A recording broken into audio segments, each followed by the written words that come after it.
Hi everyone, hope you're having a great day today. We are going to cover 12.3, which is a geometric sequence and series. So this is going to continue from last lecture where we talk and discuss about sequence and series. Well, this time we're going to talk about geometric sequence, which is another specific type of sequence where from one term to the next, you just have to multiply in order to get to the next term. So we call that the common ratio. So a common ratio is found using the following formula. Well, we use the letter R to denote the common ratio, and we can take A2 divided by A1, or any two consecutive term, AN, divided by AN minus 1. So this ratio needs to be constant, and we call that the common ratio. So here you can see here, 1, 2, 4, 8, 16. If I multiply by 2 each time, then our common ratio would be 2. So R here is 2. So a warning that a lot of people make this mistake is that you do not divide the common ratio. Okay? So for example, if I have 16, 8, 4, 2, 1, so basically this is going backward. And you can see here, you can think of this as, oh, I'm taking 16 and I'm dividing it by 2. But that's incorrect, right? Because this up here, my common ratio was 2. You cannot have two sequences that are different with the same common ratio like this, right? So here, we do not divide by 2. We always multiply. So what we can do is we just have to multiply by 1/2, or the reciprocal. Okay, so do not divide the common ratio. You always multiply them. Okay, so remember that in an arithmetic sequence, you can add or subtract. That's okay. Okay, but for a geometric sequence, remember you always multiply your common ratio. Hey, Professor, I may have missed it in your earlier lectures, but are sequences all in real numbers? No, they don't have to be. They Okay, can be thank in you. decimal. Yeah, they can be decimal, irrationals. Yeah, does not have to be whole numbers only. Okay, so here we have a geometric sequence, and then R is 4. So you can see here, if I take out any two consecutive values, and we take that common ratio, you can see here, they are equals to 4. And the general term of this geometric sequence is as follows. A1 R to the n minus 1. A1 is our first term. R is the common ratio.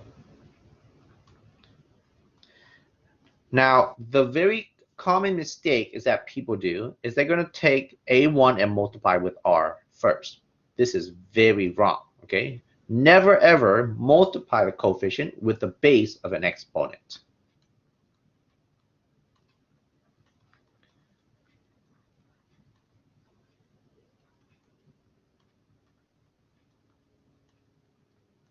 Okay? So do not multiply A1 and R together. So here is another exponent property I need to remind you.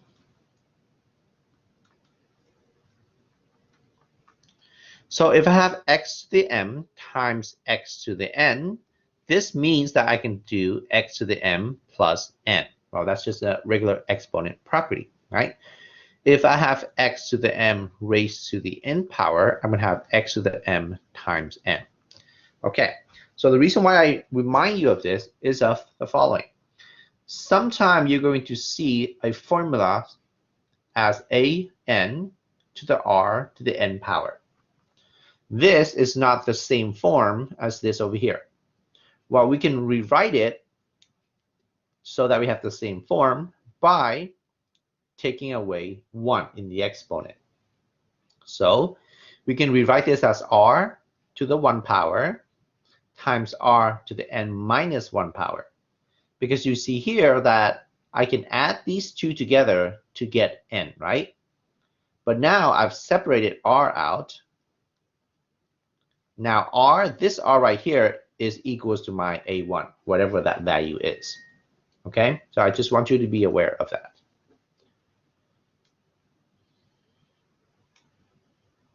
All right, so here we have the formula for the nth term of a geometric sequence that can be used to answer the first question posed at the beginning of this section. I think it was, how much will be earned on day 20 if daily wages in cents following the sequence? So what we're looking for is the 20th term. So A20. So now we need to write out what is our general formula. So we know that AN is equal to A1 to the R minus 1. A1 here is 1. And the R here, you can see here that we are multiplying by 2 each time. So the R value is 2 to the n minus 1 power.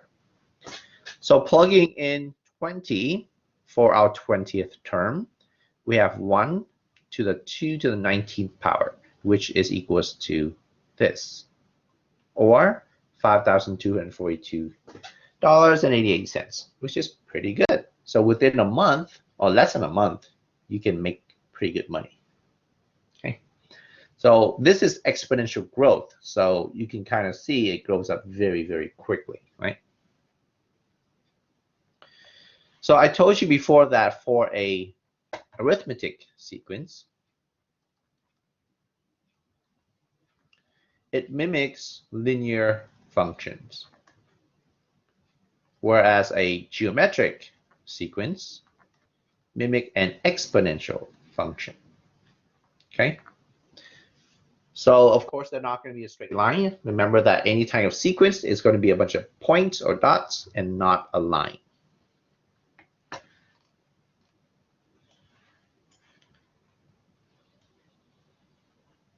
Okay, so let's find A5 and AN for this geometric sequence. So I'm going to block this up and give you an opportunity to try it first, and then we'll go over it. If you like to work on whiteboard, that's great. I can look at, see if you make any mistakes, and I can help you with that. Okay. All right, go ahead and work on the slide over here somewhere.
Okay, so it looks like we got A1 is 4, and the A2 is negative 12. So we found that that R value is negative 3.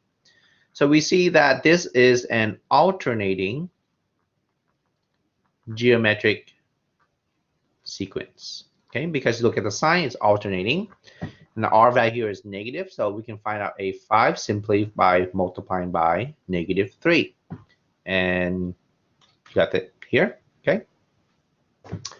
And we can find AN simple by using A1 and R. So here we go. A1 is 4, R is negative 3 to the n minus 1. All right, good job.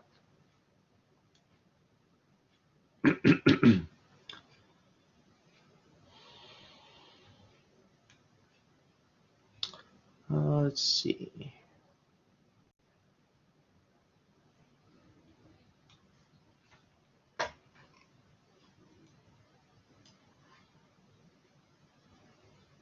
Okay, same thing here.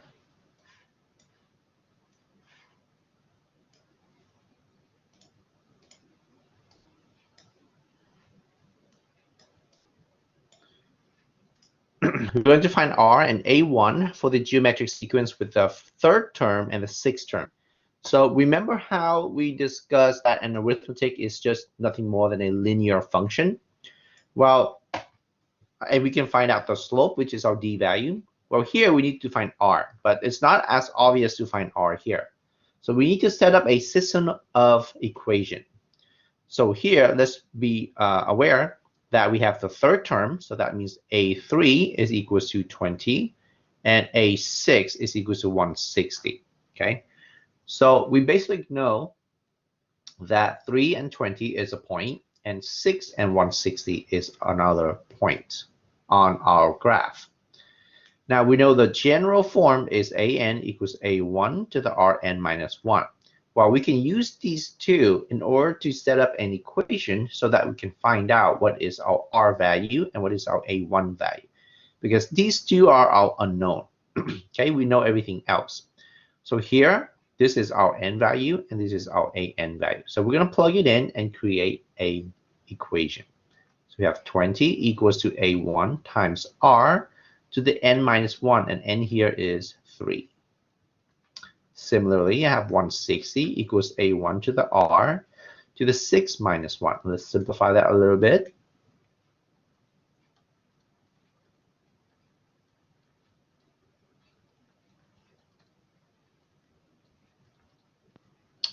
All right, so you see that we have two equations and two unknown variables. We can definitely solve for this. We can do that by solving for one of them and then plug into the other one. That's called the substitution method. So I'm going to solve for A1 here. And A1 is equal to 20 divided by R squared. I'm going to take that and plug it into A1 in the other equation. So now I have 20 divided by R squared times R to the 5th power. I can simplify R squared and R to the 5th, and so I have 20R cubed. Dividing both sides by 20 to isolate my variable. And here, 10 divided by 2 is 5. So I have R cubed is equals to 5. Okay? So now I can take the cube root of 5 to solve for this now. Oh, wait, this is 160. I'm sorry. I thought that looks like 100.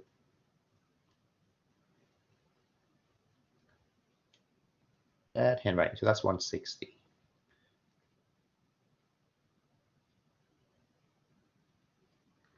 So 160 divided by 20, that's 8. So R here is 2. All right, once we find our R, we can definitely find our A1 very easily. So we already have a formula to find A1. Just plug it in here. So A1 is equals to 20 times R squared, which is 2 squared, so that's 4. 20 divided by 4 is 5. So A1 is 5. Okay, so now we can rewrite our general form. So we have AN is equals to A1, which is 5, times 2 to the N minus 1. Okay, so we found our general formula. Any question here?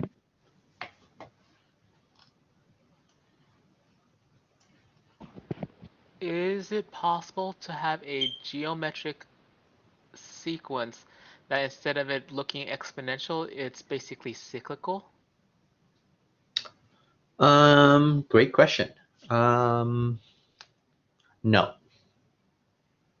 So by cyclical, you mean that the value keeps going back to the same number. Now, it is possible if you involve I in it because I itself is cyclical. Okay. Yeah. So if you have, for example, a n to the a1 r to the I times n minus 1, this I right here is going to make it cyclical. Okay. No, I take that back. No, not the I up there. I'm sorry. The I in the base.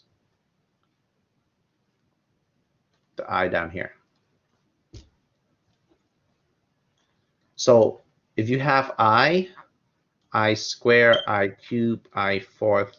So this is what makes it cyclical, right? So I square is -1, I cube is negative I fourth is 1. And then if you keep going, I to the fifth, you get I again, I to the sixth, -1, and so forth. So this is the cyclical matter of I. Sure, sure. I was trying to see, like, in my mind's eye, when you said that a geometric sequence is like an exponential function, right? I know that in algebra, last time I was in TCC math, in college algebra, they taught us compound interest, and it was like compound interest is equal to PERT. Uh-huh. And if you chart that out, right, like also a sequence, right? But it's basically cyclical because it says that in a time span, right, it's going to accrue over this many times. Is it cyclical? Why I'm trying to wrap no? my. Why would that be cyclical? Well, no, it's not because it's not coterminal either way. Because after every Yeah, iteration, the values change. So it's not. yeah, It's it's not not. coterminal. I'm okay. So I can see. So E is not cyclical then either. Mm. So here you would say I can make it cyclical, but what if we used E as a You can use base? e to the I theta. That's cyclical. But Sure, then yeah. again, you're not dealing with Cartesian anymore. You're dealing with spherical and cylindrical coordinates. Okay. Okay. Yeah. So then you're talking about different beasts. Is for not just for this semester, um, are there only the two kinds of sequences, the linear and the geometric? Yeah. Okay. And there's Yeah. nothing beyond that, We're right? just looking at the basic ones. Yeah. But there are of course a lot more. Of course. Okay. Got it. Yeah. This beyond the scope of our class. Yeah. Thank you, sir. Okay, so we're gonna look at another examples here. I think it's talking about the uh, maybe bouncing balls, maybe. Okay, so at a distance of 3 feet, professional golfer makes about 95% of their putts. For each additional foot of distance, this percentage is zero point 0.9 times the previous percentage. Write a formula that gives the percentage of putts pros make at distance n, where n equals 1 correspond to a 3-foot putt. Oh, that's a great question. All right, go ahead and do that one. Oh, I just, where the answer is like right there. Okay, there you go. So go ahead and try that real quick, and then we'll discuss it.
Professor, I see you moving your mouse. Are you saying anything?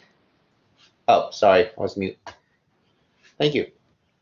So I'm glad that you use 0.95 instead of them using 95, since the question was in percentage, estimate the percentage. So that's why they left it in term of percent. But anytime that you're dealing with percent and decimal, you should always try to convert it so that they're both decimal, okay? And then convert it to percent when you're done, so you don't have a mix-up. So I see that you use decimal there, so that's great.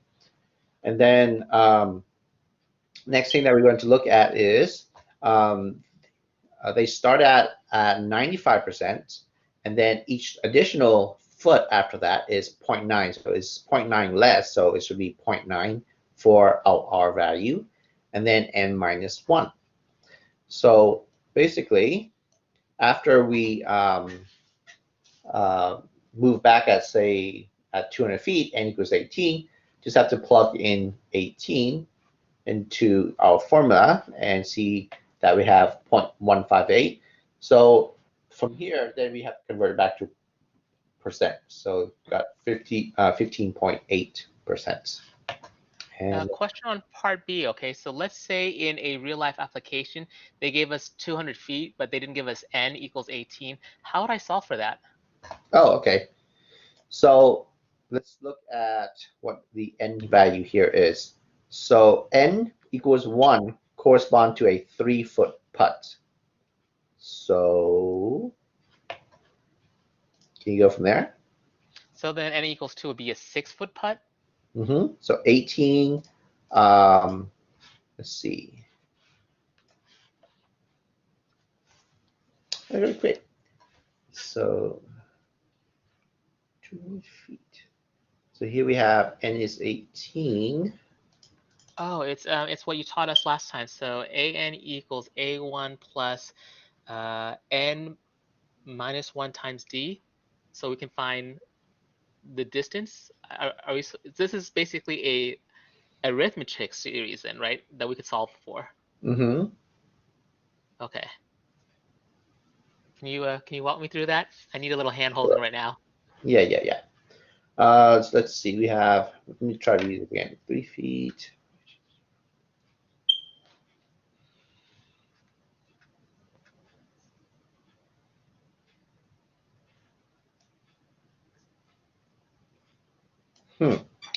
Okay, so this is kind of weird because I was just thinking that each n is equals to a 3-foot putt.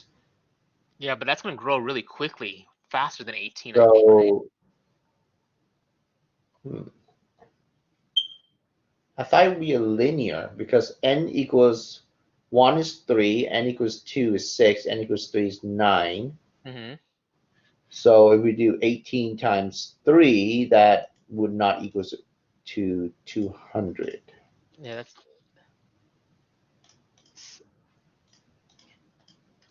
Is it an exponential then? Is it a large exponent? Yeah, I'm also wondering how to get into 200. Maybe I'm not understanding this putt. Maybe. It could just be an arbitrary number, so I'm sorry. I shouldn't have brought it up.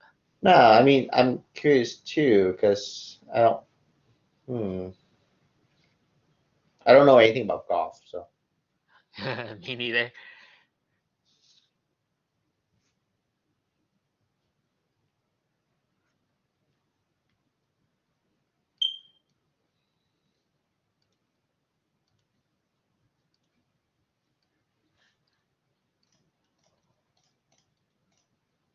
Yeah, I don't understand the logic of it. It could be that they just pulled out the number from somewhere magical, Narnia or Hogwarts or someplace. Hmm.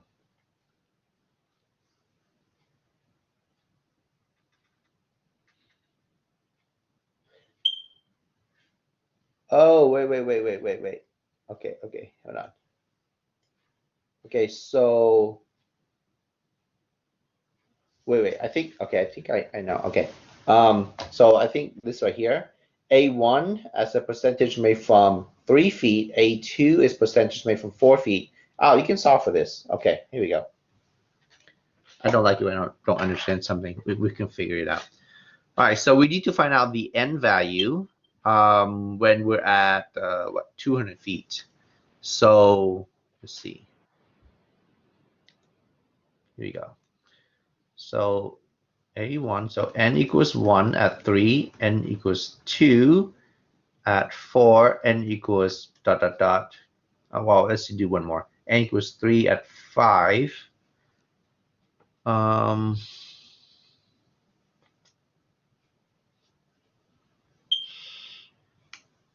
2, 4.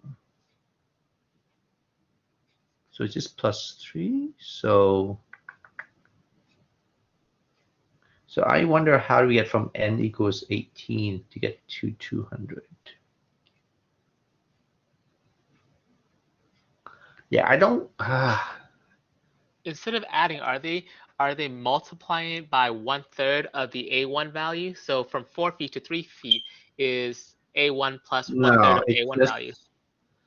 no. I think it's just adding 2, because that makes sense because it's every 3 feet. This is gonna bug me. Yeah. You always bring up a good question. Hopefully that's not going to be on the test. No, I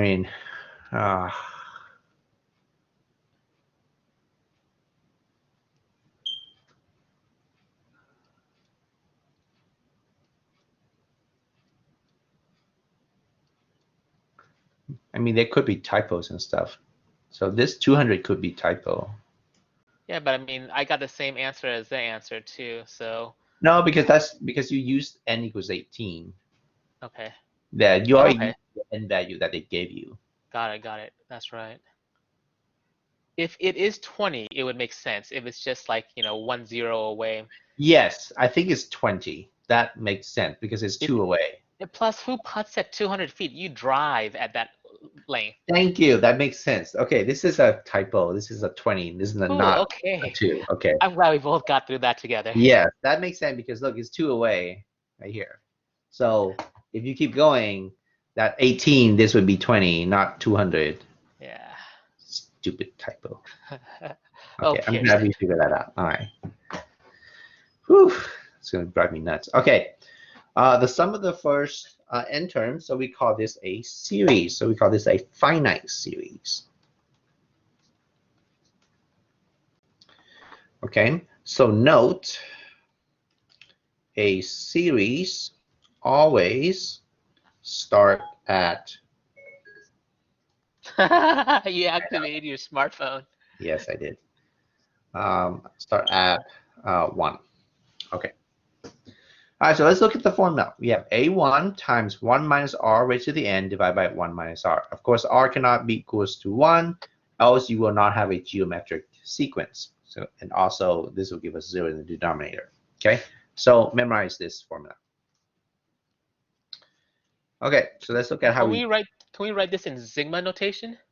Yes, sure. Yeah, I can do that. So sigma k equals 1 to n. This equals to Sn. This is A of k. So that's sigma notation there. And we're also going to look at infinite notation, infinite series. So Okay. we have S of infinity, or we just call S, which is from k equals 1 to infinity of a k. Cool. But we're going to look at the formula for this one in a second. It's very similar to this formula. So I'm kind of curious as to where the r values in the left-hand notation went into the sigma notation. Oh, so the r value here is basically whatever this general term is. Okay. Yeah. So ak here would be the general term. And that's basically a1r to the n minus 1. But we don't use r, we use k because our index here is k. Okay, I understand now. You can just write as k minus 1. So when we write in sigma, is k the small letter, the sub letter, or is it actually a like coefficient of a? Is This it is a sub. times k? It's a No, sub. this is the subscript. Subscript. Okay, yeah. But it's meant to represent a1 times r to the k minus 1. Yes. Yeah. Okay, I So think I this understand. basically means A1 plus A2 plus A3. So this value right here, that's what you would plug in.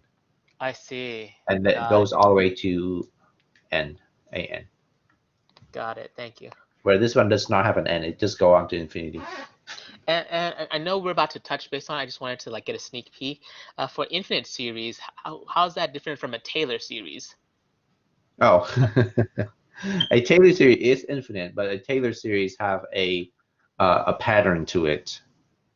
But Where it seems like all of these that we're looking so far has a pattern to it.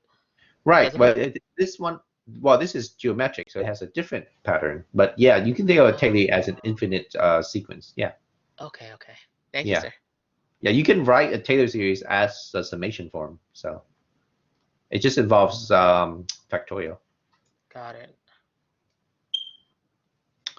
Okay, so at the beginning of this section, we post the following question. How much will you have earned altogether after 20 days? So if you, oh, we already saw the answer, so let's just look at it. So we know that each day you earn different amounts, and we want to take the sum of all of those amounts and add them all together. That's what a summation is. So if you do that, we're going to add 1 cent, 2 cents, 4 cents, 8 cents, all the way up to the 20th day. And I think the last day on the 20th day was like 5,000 something. So here we add them all up, we have 1 million something cents, or about $10,000. Okay, and of course you can use a graphing calculator to do this. And I'm happily to announce that I tried to look this up on ClassCalc, and they do not have this function, which I am glad, because I want you to do this by hand using the formula and not the ClassCalc. So yay. So apply the formula so that you can find out what is the value instead of plug it into the calculator. Okay. All right, so let's look at this example over here. All right, so find the sum of the first 6 terms. So this would be considered as S of 6 because it starts at 1. If this does not start at 1, this does not equal S of 6. So we're going to see how we can use a series in order to find out what the sum is, even if it doesn't start at 1. But we'll look at that in a second. All right. So here you notice that this is not in general form. Why is that?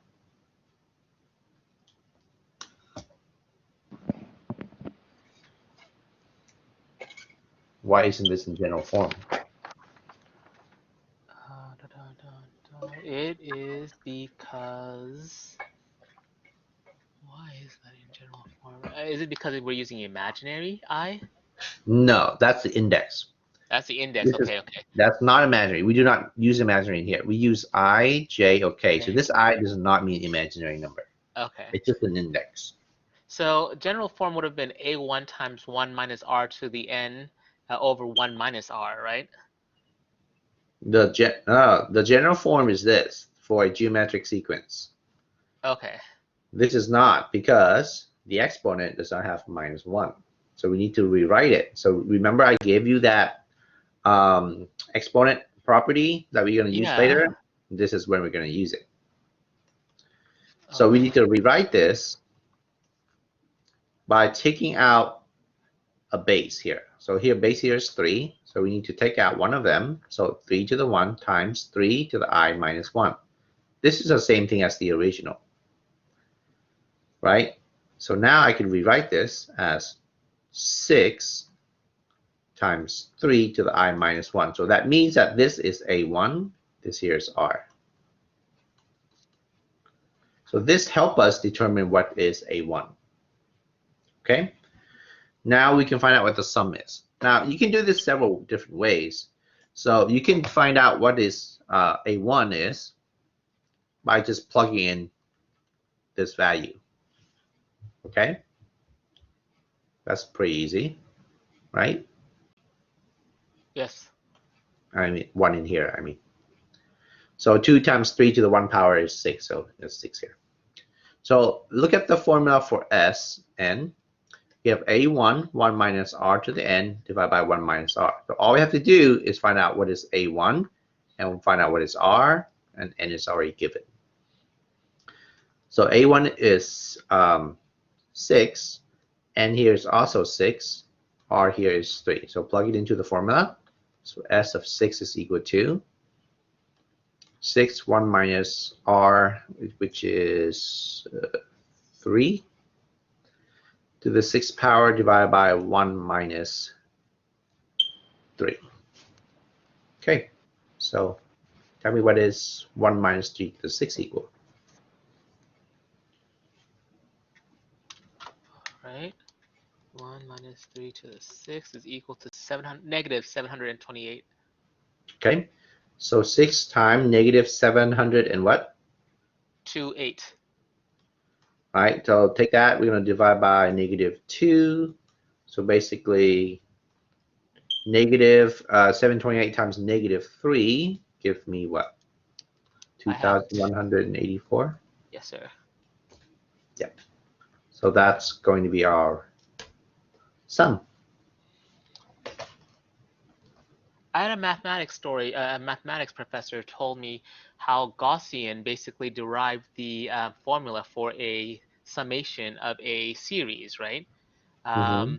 Does that same story apply here? He saw the first term, he saw the last term, and he saw that it meets in the middle and something about divided by 2. It's been a long while. Oh, okay. He's talking about this. Coming up with the arithmetic sequence, the summation formula for that. So if I have a sequence, let's just talk about give me an arithmetic sequence, any arithmetic 3, 7, 11, 15, 19, 23, 27. Okay, that's good enough. 3, 7, 11, 15, and so 19. forth. Okay. Yeah. All right. So what I'm going to do is I'm going to rewrite this backward. 15, 11, 7, 3. And if I add them together, you will notice something, that they are all equal to the same number. Right? Okay. So by doing that, I can multiply by how many numbers there are. So there's 18 right here. So 4 times 18. So basically, this is n times 18. And since I added them together, that's counted as double. So I divide by 2. Okay. So basically, this is equals to now 36. So the part that meeting in the middle thing is basically the sum of these two numbers. They're always the same, and you can divide them by 2, which is what you stated earlier. So the formula for this, S of n for an arithmetic sequence, is n divided by 2, a1 plus an. And I guess my question, my overarching question is that n divided by 2 similar to what we have with the geometric sequence where we're dividing 1 minus r? Is it because we were always getting that same number here, we were getting 18, but in geometric sequence, would we always be getting that number and then we divide it by how many times? No. I don't think that same relationship can be put over here. Okay. Yeah. Okay, thank you. Okay, so now let's talk about an infinite geometric series. So my first question is, can you add infinitely many terms to equal a constant? Let's try to think of what that question really means first.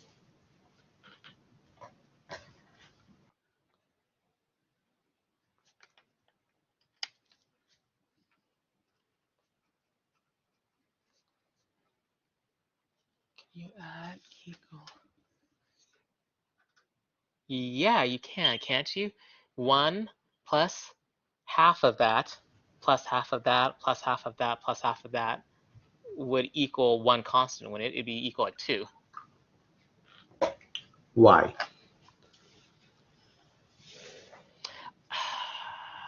I don't know. It's a bar joke, isn't it? Is it a bar chart?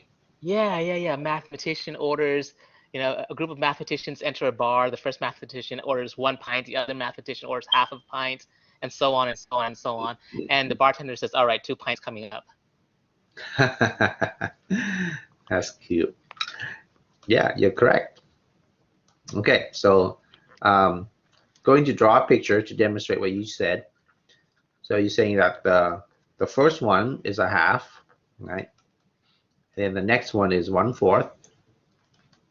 This be this one, and after that would be 1/8.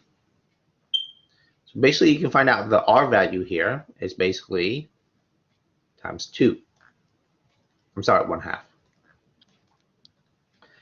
All right, so Okay. R is equals to 1/2. So if you keep going, you can see that here we're adding up pieces that are getting smaller and smaller and smaller and smaller.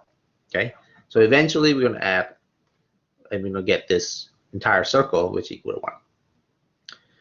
All right, so what we say here is that this series converges when the sum reaches a constant. So does convergence only happen in infinite series? So there's different ways that you can think of conversion. Yes and no. So in some way, when we say converges, it equals to a finite sum. Okay, but the convergence in the mathematical terms, it means that as you reach infinity, it finally converges to that value. So yes, Okay. it deals with mainly infinite sequence and series. So in order for it use converts to that value as it reaches infinity, it finally converts to that value. yes, Thank you, sir. yeah. So as the term number reaches infinity, so basically as n goes to infinity, right? an goes to 0, Sn goes to C for constant. So let's look at what this means. Okay, n here is our term number. So as our term number reaches infinity, okay, so like a1, a2, a3, a4, I'll go all the way to a infinity. An, the term value, reaches 0, so it gets smaller and smaller and smaller. So you can see here, this is my, let me see, n equal 1, n equals 2, n equals 3. This here is my an.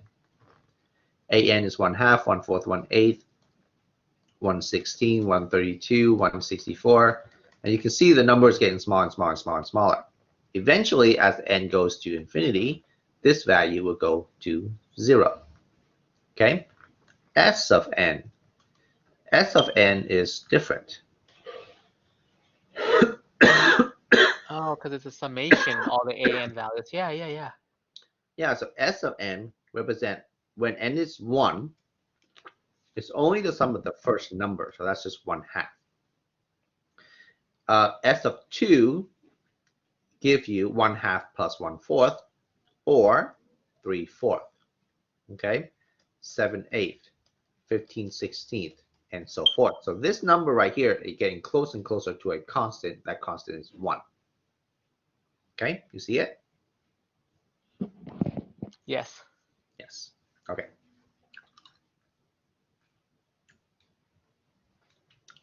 So that's a summary of what we just discussed there. Okay. All right, so you can see here, basically that's what I just been doing here. All right, so they're bringing in limits here. All right, so let's look at what happened when n goes to infinity. So here we have a geometric sequence, and we can definitely find out our R value here is 1/3. So we're multiplying by 1/3 each time.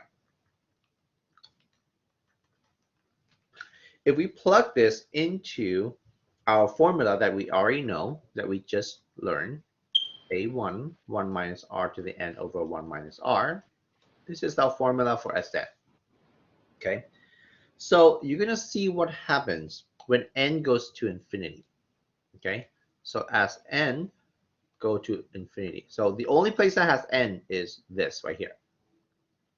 Okay, So what happened to the value 1/3 to the n as n approaches infinity? It gets smaller It's smaller until what? until 0. Exactly. So as n approaches infinity, r to the n goes to 0. So that means that we have s of infinity is equals to a1 over 1 minus r. And that is our formula for an infinite sequence or an infinite series. Now, we're going to talk about convergence and divergence based on this r value. And let's look. So here again, you see that value here gets to 0. Okay, so our final formula is just a1 over 1 minus r. And there we go. So you see here, normally we don't write this infinity here, we just write s. So s is the same thing as s of infinity. Okay. Okay. Okay, so now let's talk about convergence and divergence. An infinite geometric series will converge if absolute value of r is less than 1, else it diverges. So diverges here means that the sum is just equal to positive or negative infinity, and not a constant. I'm sorry, I missed that, sir. Can you talk about that again? The whole not a constant thing? If the sum of a series is not a constant, then it diverges. So diverges means that the sum goes to infinity. Oh. If Okay. it doesn't converge, then it diverges, and the sum goes to infinity. That makes sense. Yeah. So it's either one or the other. It converges or diverges. It cannot be both, or it cannot be neither. It has to be one or the other. Right? So either a number is infinity or it's not. So it can't be somewhere in the middle.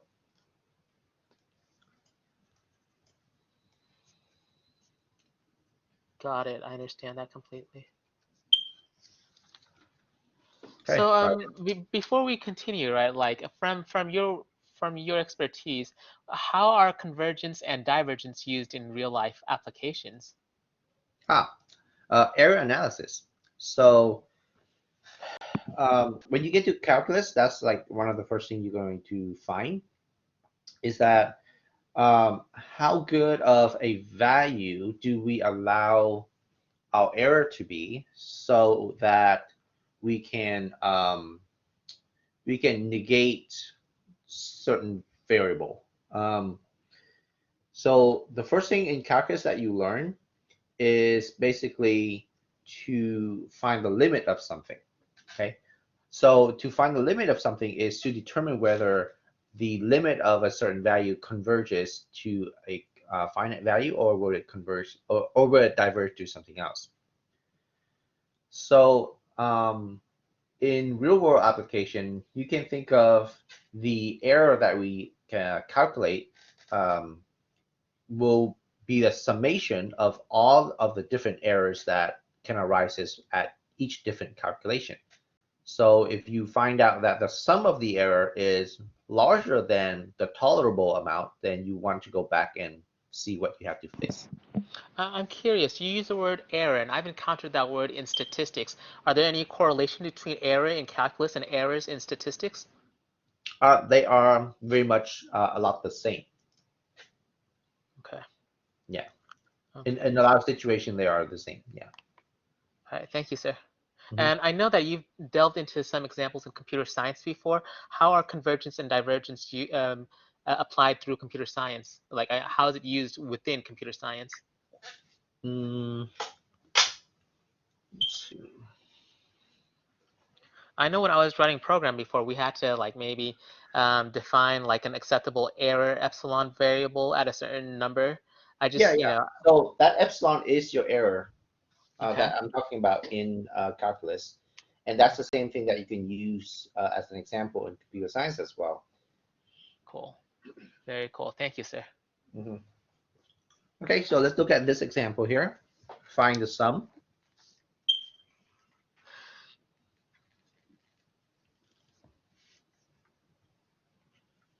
And then I'll give you much harder examples than this. So this is pretty straightforward. So I'll give you the steps in order to follow as well. Okay. So step 1 is the limit infinite. If not, there's always a sum.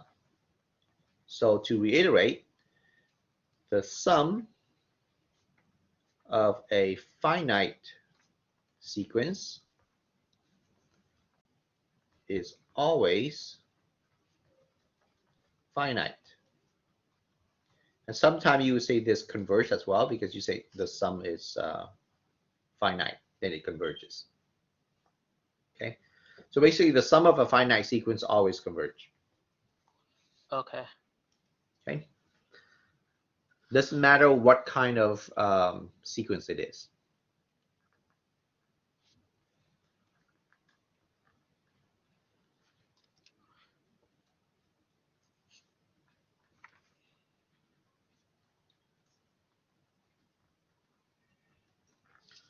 Next is a sequence arithmetic.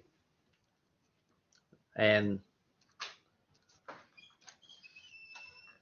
the phrase to take away from this is the sum, or I guess the infinite sum,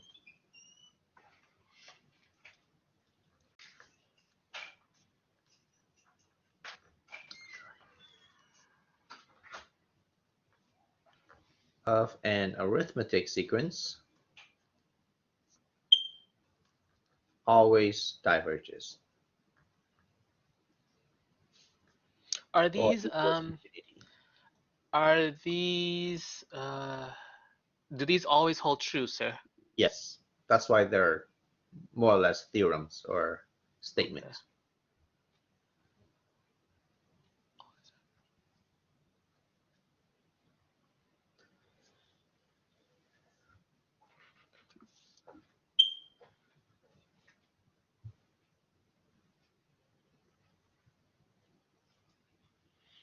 Right? Third thing to look for. So next, if it's not arithmetic, then it has to be geometric.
Okay, let me know when you're ready.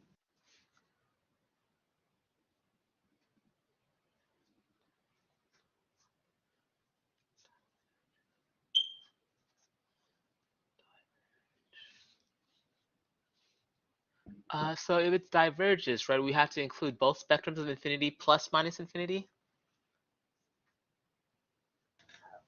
So here, the sum could be positive or negative.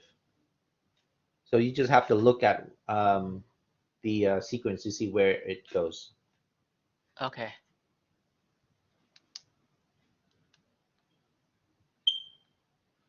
And what's the theorem, what's the name of this theorem, sir, that you're giving us right now? It's not really a theorem. It's kind of like a statement. It's kind of obvious statement. Okay, okay. So yeah, let's go through this problem then. Okay, yeah, go ahead and try it, and then I'll give you a an example of each one of those scenarios so you can see what it looks like. Okay. So going through one is the limit infinite. I would say so because there's an infinity symbol on top of the sigma. Yes. Is it arithmetic? I don't think it is because one, it's not being. This looks like a1 times r to the n minus 1. So I recognize that as geometric. So I'm going to skip over your second tool point or tool.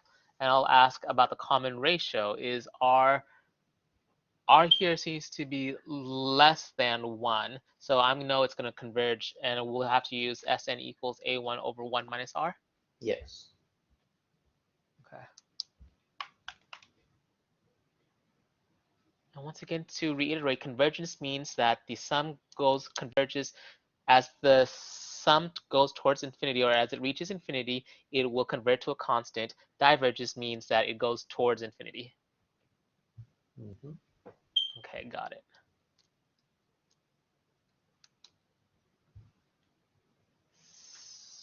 So then, using a1,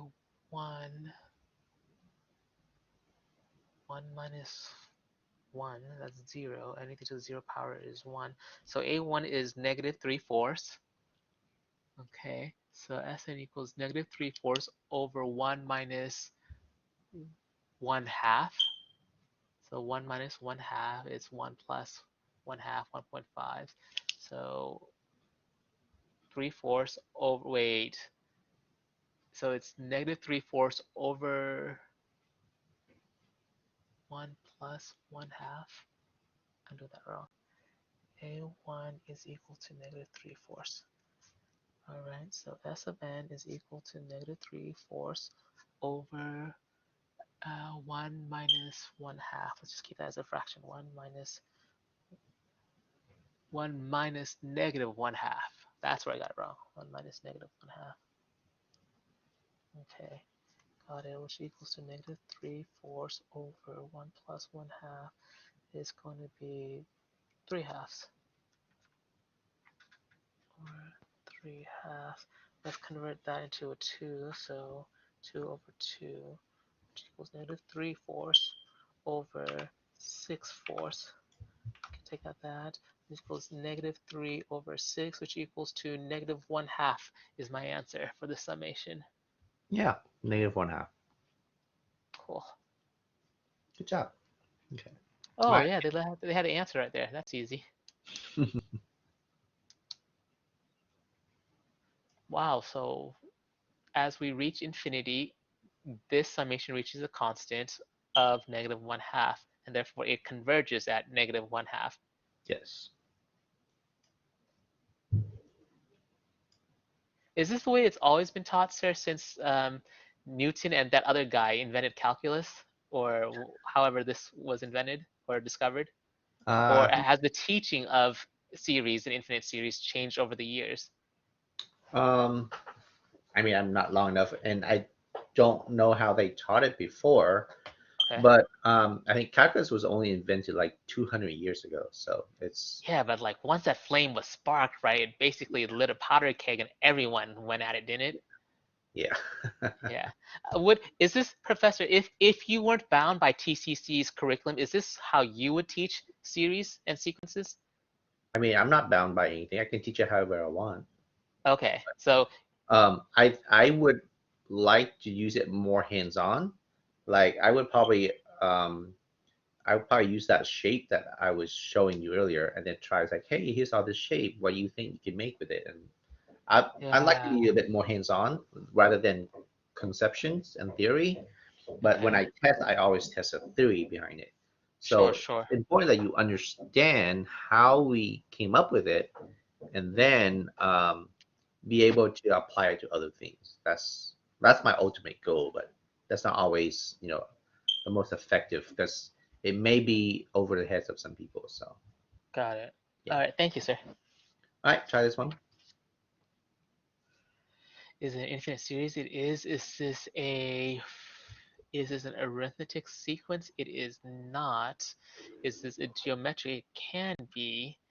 but that means I have to split up that I. So it's going to be, um, this we use I, right? So I minus 1 times something to the ith power, right?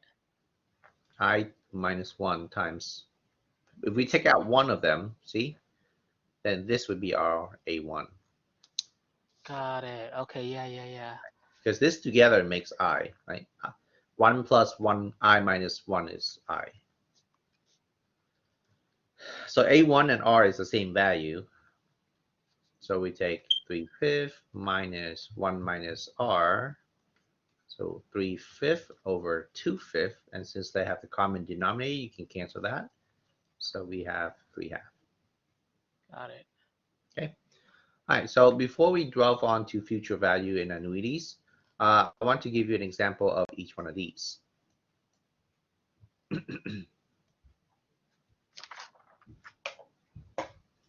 Okay.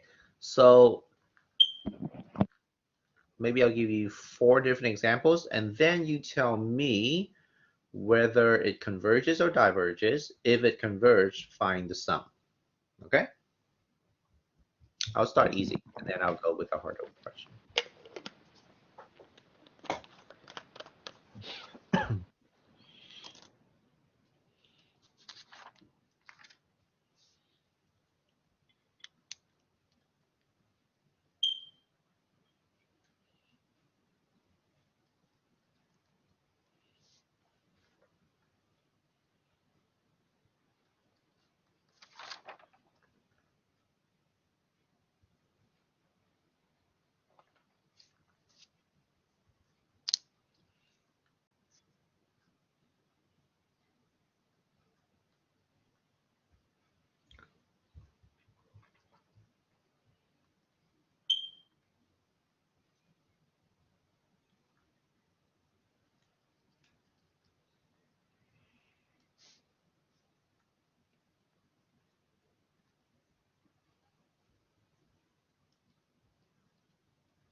Okay,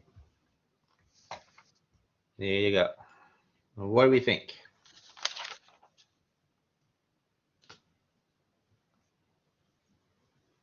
Okay, so number 1, it's a finite series because it goes from 10 to 40, and the sum of a finite series always converges.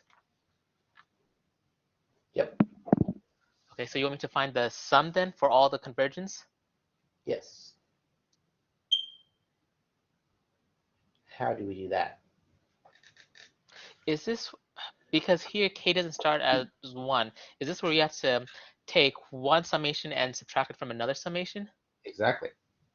Okay, so then, I mean, like high level, I would probably do the sum of 1 through 40, and then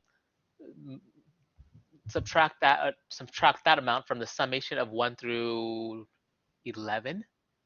Not 11. Is it 10? 9. 9. 9. Very good. Yeah. Okay.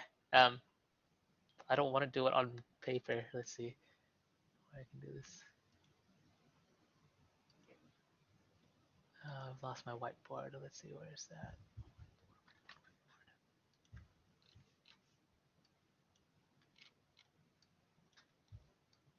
So here it would be the summation of 40 minus the summation of 9.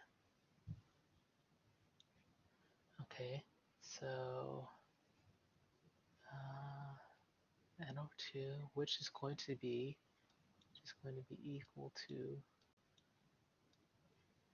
And so I ordered a tablet and a pen, but it got lost in China, and now it's in Korea. So just my luck. Just my luck. I would do well, what is A1 in this case? It's going to be 1 plus 7 is 8. 8 times 4, negative 14. Negative 14 times 8, and then it's going to be 6 times 1 plus negative 112. Okay, so that's going to be, and it's going to be 40 over 2 times negative 106, which is my A1 value, plus, okay, so 47 times negative 14, plus 6 times 40, okay, plus negative 418, negative 418, that's my S40, minus, alright, S9, it's going to be 9 over 2, 9 over 2, okay, and then 9 plus 7 is 16 times negative 14 plus 6 times 9. Oh, I did that wrong, didn't I? I did that wrong. 1 plus 7. Oh, no, that's fine. 170, so it's going to be plus negative 170. Plus negative 170. And this was, I did that already, 8 times negative 14.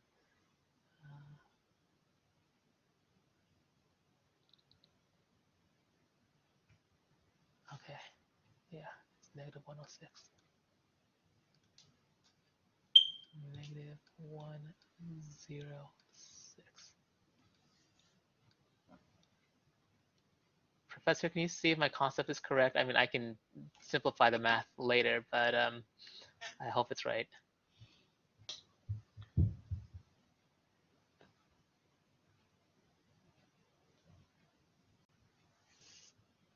(40 over 2 times the amount of negative 106 plus negative 418. Where'd you get negative 106? Well, so if A1, right, would be, or K1 in this case, would be 6 times 1 minus 14 times 8. So 14 and 14 Right. times 8 is 116. Right. So this and this is the same thing, right? Yes. Okay. Right. Okay. That's fine. Yeah. Cool. Yeah, you got it.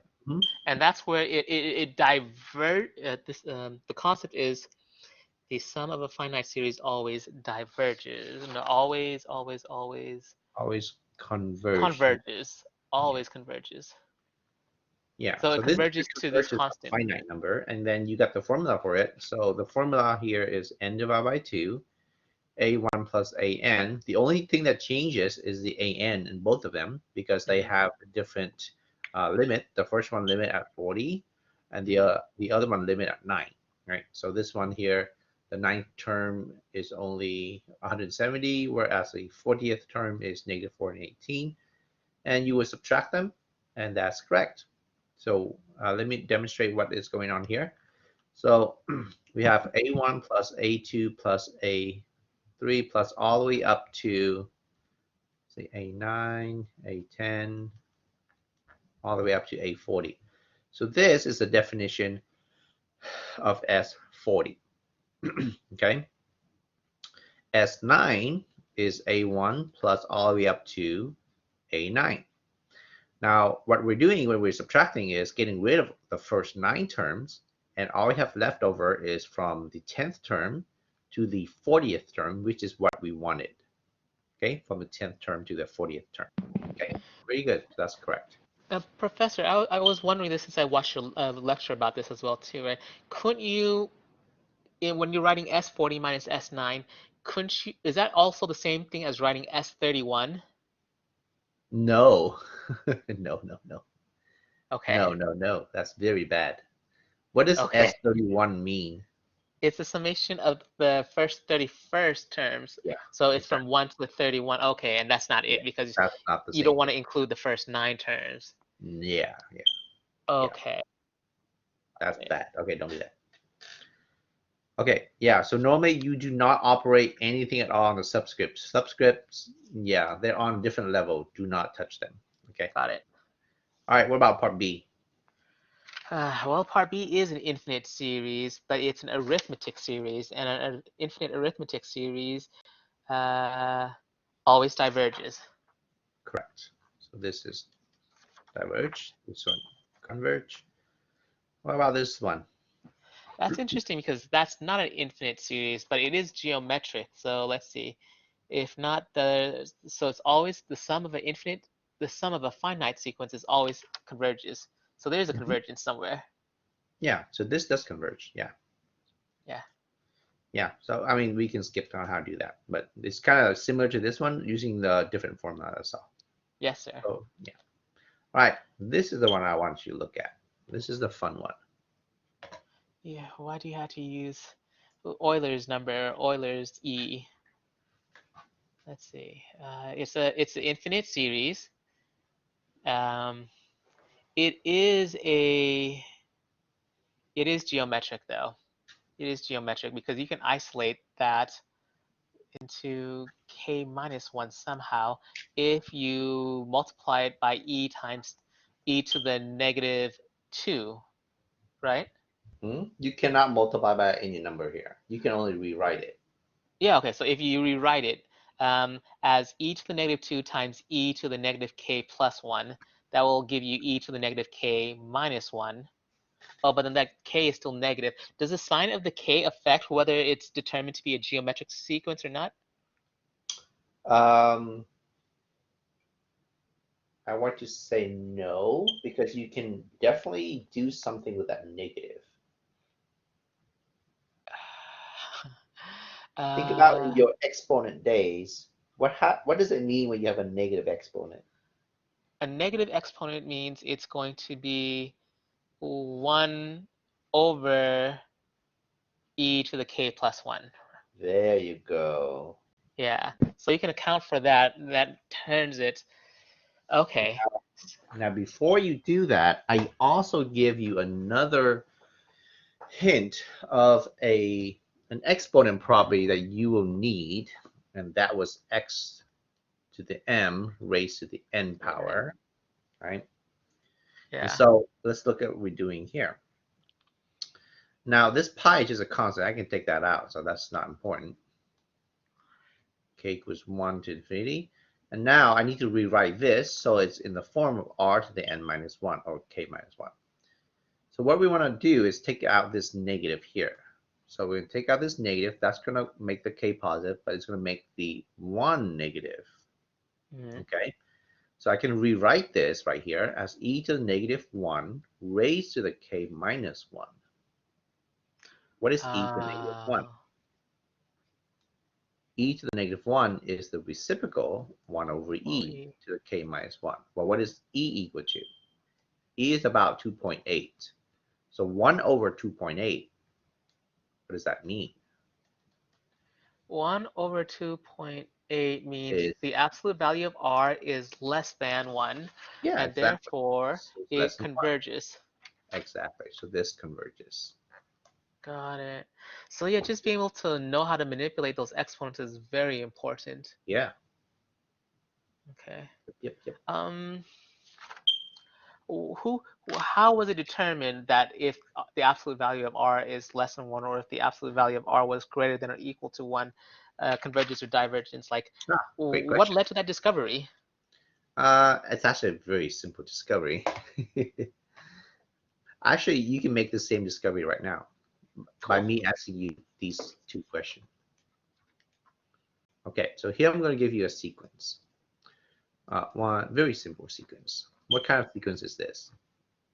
That seems like an arithmetic sequence. Okay, if I add all of these together, go to infinity, what number do I get? God, so it goes to infinity. It converges at a constant half of infinity, I think. No. This just equal to infinity. So this Okay. diverges, right? Oh, it goes, okay, yeah. Yeah, because they keep going, right?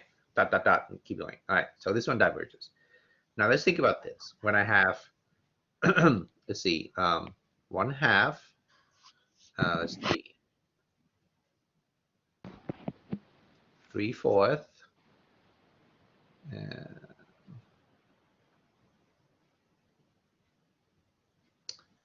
6/8, and so forth. So it looks like my R value is 3/2, right? Okay. Okay. Oh wait, this is 9. Sorry. Let's do a few more. Okay. So 27, 16, whatever 3 is, 21, It's 81, right? 81. Yeah. 81, 30 32. seconds. Okay. So what happened to these numbers right here? They are multiplied by the common ratio of 3/2. No, but just look at the number itself. They're getting larger towards, Exactly. they're getting larger towards something, towards a constant. As n approaches infinity, an approaches what? As n approaches infinity, an approaches some constant number. No. No, that's Sn.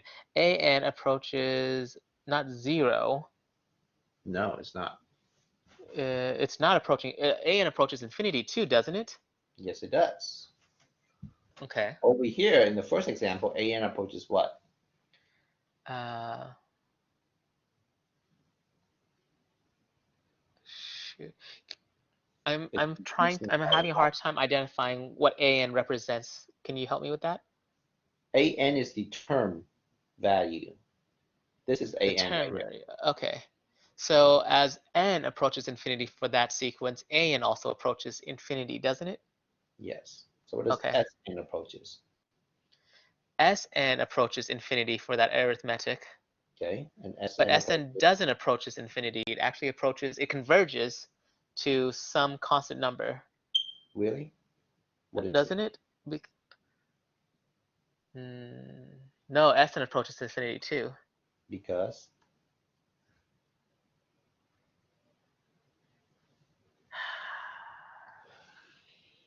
I because am, I am stumped. each of my term is getting larger and larger. That's the reason why. Oh, You see it.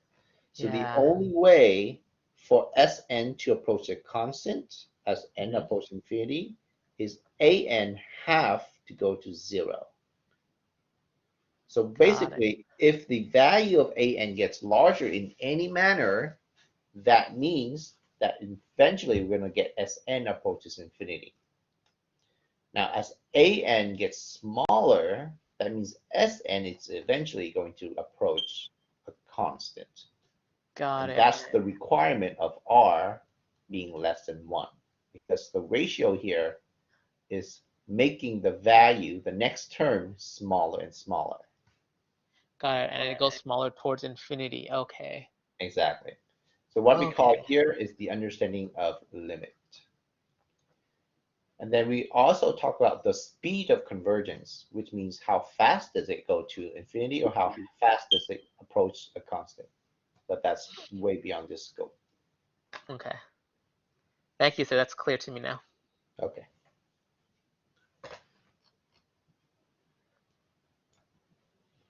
And an approaches infinity if r is bigger than 1 because it shows growth. If r is the absolute value of r is less than or equal to 1, then it doesn't approach infinity. An does not approach infinity. It approaches 0. Wait, is that always true? What if what if r equals 1? Does an actually approach 0? No. Think about it. Yeah, because it's always a constant. Yeah, because you're just adding infinitely many times the same number, so it's never going to equal 0. So did I write that wrong in your rules, right? I wrote for step 3 for the common ratio, if the absolute value of oh, okay, I just read it wrong. I see. Yeah, Okay, I greater or understand. equal to 1, then it diverges. That's right. I see now. Okay, thank you for the explanation. Very nice. Mm-hmm.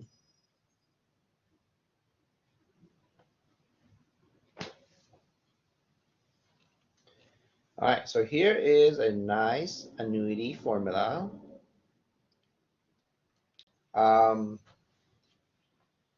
You don't have to memorize this. If I give you, if we are dealing with any type of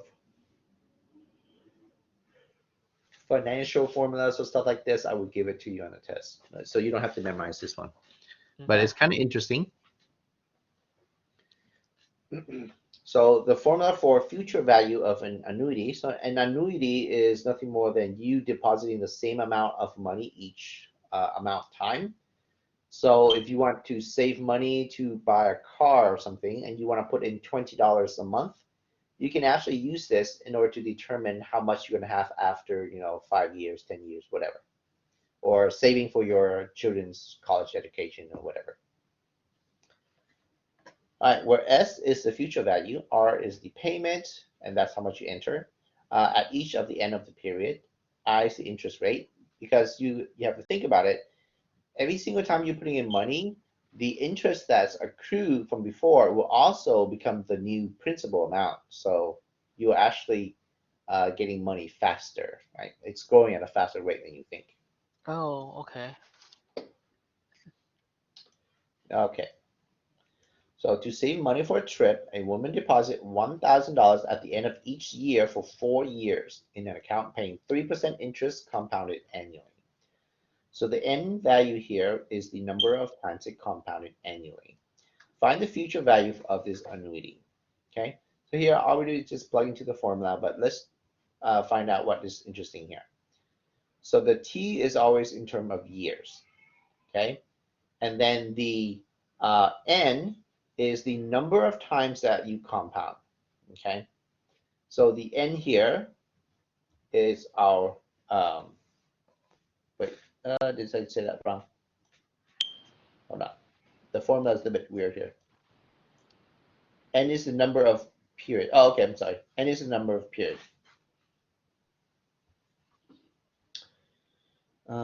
Yeah, the formula here is they didn't use the T, they used N here. Okay. So it would be different if instead of going annually and they're going semi-annually, that means that the end value would be 8. Okay. Sure. So, yeah. Because there are 2 semi-annuals and there are 4 years, so 2 times 4. Okay, yeah. Yeah, four times per year would be quarterly, monthly would be 12, and so forth. Right. Yeah. All right. So And then, the N here, the plug-in is 4. I here is 0.03. So remember, we are converting every percent to a decimal. Okay, always do that. And the amount of we are inputting each year would be 1,000. So I mean, it's not that much if you think about it. She's only earning what $183.63 for the 4 years. yeah, but it's better than most banks nowadays. It's something, yeah. Yeah, Uh, it's not, most banks is not 3%. It's actually 1/10%, which is really sad. So that's why I don't even bother putting it in a saving account. yeah, you might as well You just actually lose invest it. money because inflation is about 3% every 5 years. So I wish more people understood inflation. I think they'd be more financially positioned better if they you don't understood keep inflation. cash, people. Question though, what's the purpose of dividing everything by I, or dividing the things in the parentheses by I? I mean, I think that's part of the formula that when you are trying to derive it, I can't just basically tell you why Okay. I here. Okay. Um,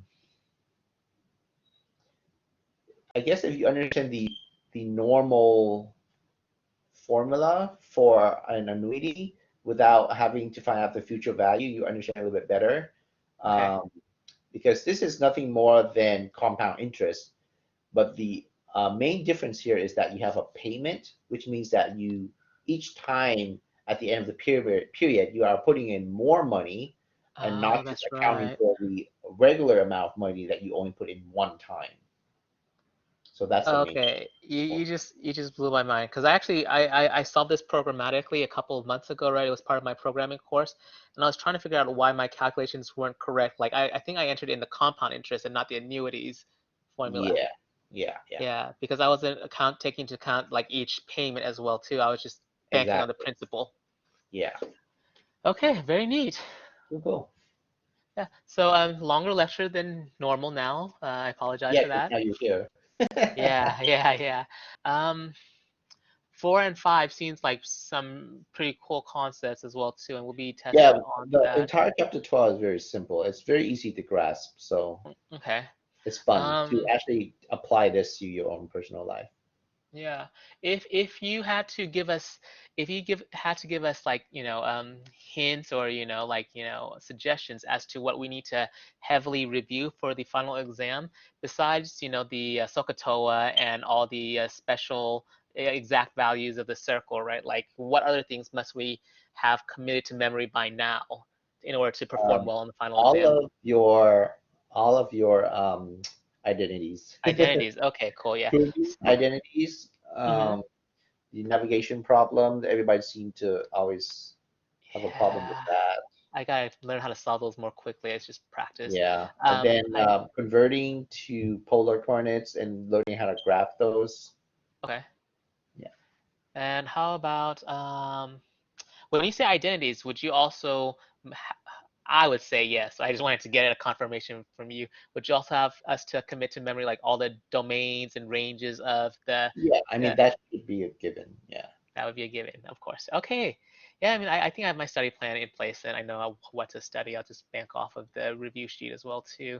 How do we spend our time wisely over this Thanksgiving break since, we're not going to have 100 guests at my house anymore? Well, I would suggest you take a breather, take maybe a couple days, and don't worry about any math and just enjoy yourself. Just take a breather before you dive into it. You don't want to wear yourself out. Awesome. Well, Yeah. thank you very much, Professor. I think this is the last lecture before the Thanksgiving break, so I hope you have a great holiday. Thank you. You too. Take care. Goodbye. Bye, guys. Bye, bye.